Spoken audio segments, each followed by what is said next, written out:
Assalamualaikum warahmatullahi wabarakatuh. Berjumpa lagi di channel Dunia 1001. Semoga kebaikan dan keberkahan selalu terlimpahkan untuk kita semua. Amin amin ya rabbal alamin. Pada kesempatan kali ini saya akan mengisahkan tentang kisah Abu Nawas dan perdebatan datangnya rizki. Dikisahkan pada suatu hari Baginda Raja mengundang beberapa ulama untuk berkumpul di istananya. Dan tentu saja Abu Nawas juga tak ketinggalan hadir dalam pertemuan tersebut. Tujuan Baginda Raja mengundang mereka untuk membahas tentang berbagai masalah hukum-hukum agama. Dengan begitu beliau tetap bisa menimba ilmu tanpa harus meninggalkan istananya.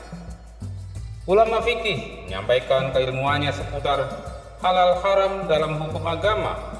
Ulama tauhid menyampaikan keilmuannya seputar keesaan Allah beserta kekuasaannya yang meliputi alam semesta. Begitu juga dengan ulama selanjutnya.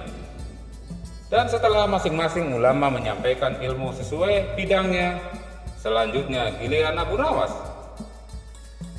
Karena bingung harus menyampaikan apa, Abu Nawas pun berkata, "Ampun Paduka yang mulia, apa yang ingin Paduka dengar dari saya? Saya rasa para ulama sudah menyampaikan semuanya." Ujar Abu Nawas, "Menurutmu demikian? Baiklah. Berarti sekarang waktunya tanya jawab," balas Baginda Raja. "Abu Nawas, apa yang kau ketahui tentang rizki?" tanya Baginda Raja kepada Abu Nawas. "Yang mulia, kita semua pasti meyakini bahwa rizki datangnya dari Allah. Sebagaimana dengan firman-Nya, tidak ada suatu binatang melata pun di bumi, melainkan Allah yang memberi rezekinya. Rezeki itu datang dari mana saja, Paduka. Kita sebagai manusia hanya cukup bertawakal dengan benar. Niscaya rezeki akan datang kepada kita. Lakukan yang menjadi bagianmu. Selanjutnya Allah lah yang mengurus lainnya." Ini berdasarkan hadis Nabi yang berbunyi, "Andai kalian bertawakal kepada Allah sebenar-benarnya tawakal, niscaya Allah akan memberikan rezeki kepada kalian. Bagaimana Ia memberikan rezeki kepada burung yang pergi dalam keadaan lapar, lalu pulang dengan keadaan kenyang," kata Abu Nawas menjelaskan. Akan tetapi ternyata pandangan Abu Nawas mengenai rezeki itu tidak sependapat dengan para ulama yang hadir. "Wahai Abu Nawas, seandainya seekor burung tidak keluar dari sangkarnya, bagaimana mungkin ia akan mendapatkan rezeki?" tanya salah satu dari mereka. "Untuk mendapatkan rezeki dibutuhkan usaha dan kerja keras, Abu Nawas. Rezeki itu tidak datang sendiri, melainkan harus dicari dan didapatkan melalui sebuah usaha timpal yang lain." Akan tetapi Abu Nawas bersikukuh dengan pendapatnya, sehingga terjadilah sedikit perdebatan di antara mereka. Tak ingin debat berkepanjangan, Abu Nawas lalu berkata, "Begini saja, besok kita kumpul lagi di sini dan buktikan pendapat kalian di hadapan Paduka Raja," usul Abu Nawas. Para ulama ini pun sepakat dengan tawaran Abu Nawas. Abu Nawas dan para ulama kemudian pamit kepada Baginda Raja, meninggalkan istana.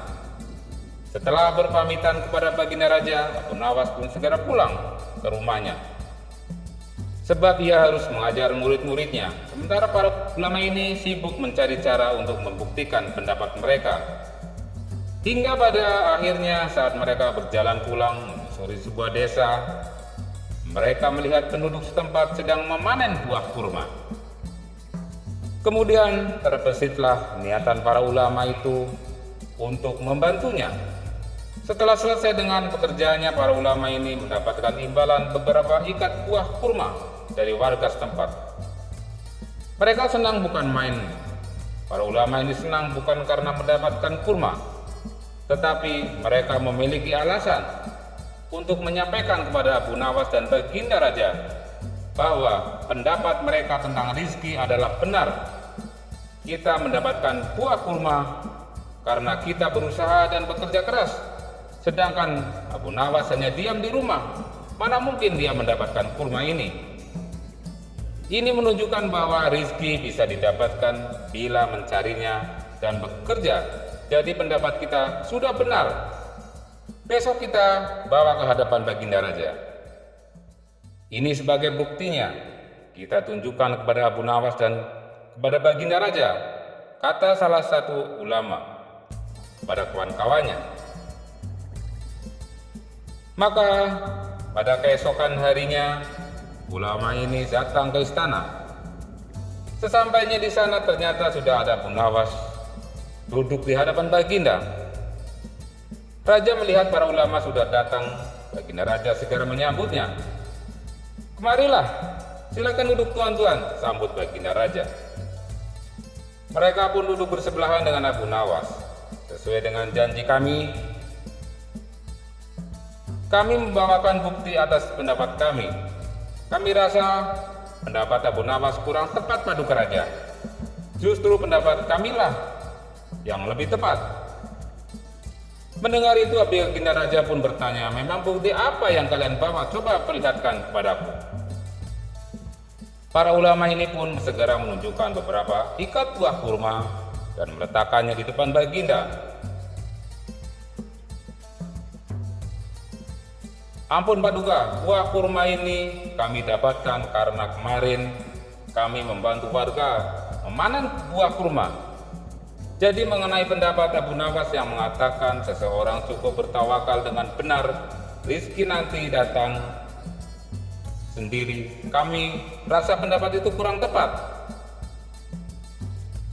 Pendapat kamilah yang lebih tepat Paduka. Pendapat kamilah yang lebih tepat karena rizki itu harus dicari. Seandainya kami tidak bekerja, membantu warga, tidak mungkin kurma ini sampai di tangan kami Paduka.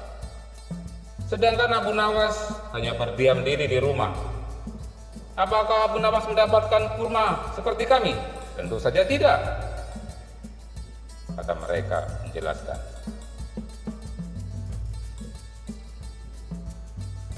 Yang kalian katakan itu benar sekali. Saya sependapat dengan kalian, kata Baginda Raja.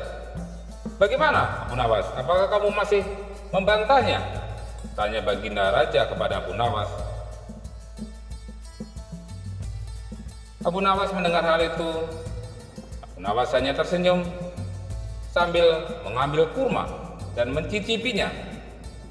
Abu Nawas pun berkata, kemarin aku memang di rumah seharian karena aku harus mengerjakan tugasku sebagai guru, yaitu mengajar murid-muridku ilmu agama. Dan hari ini saat kalian bercerita tentang kurma, tiba-tiba aku jadi kepingin, dan alhamdulillah kalian datang bukan hanya membawa ceritanya saja, tapi juga membawa serta buah kurmanya untukku. Bukankah ini juga bagian dari rezeki yang datang tanpa sebab? Seperti yang hamba katakan kemarin Paduka, cukup dengan tawakal yang benar kepada Allah, niscaya Allah akan memberi rezeki. Lakukan tugasmu, selanjutnya biarlah Allah yang mengurus lainnya. Dan saya melakukan tugasku sebagai guru, lalu Allah mengirimkan kalian membawakan kurma untukku. Ucap Abu Nawas tak mau kalah. Mendengar penjelasan Abu Nawas, mereka pun tertawa bersama-sama. Kamu memang cerdik Abu Nawas, puji Baginda Raja. Sementara para ulama ini, meskipun berbeda pendapat, mereka tak saling menyalahkan satu sama lain dan membenarkan pendapatnya diri sendiri. Dan begitulah indahnya Islam, apabila bisa saling menghormati perbedaan pendapat, kita bisa bersama.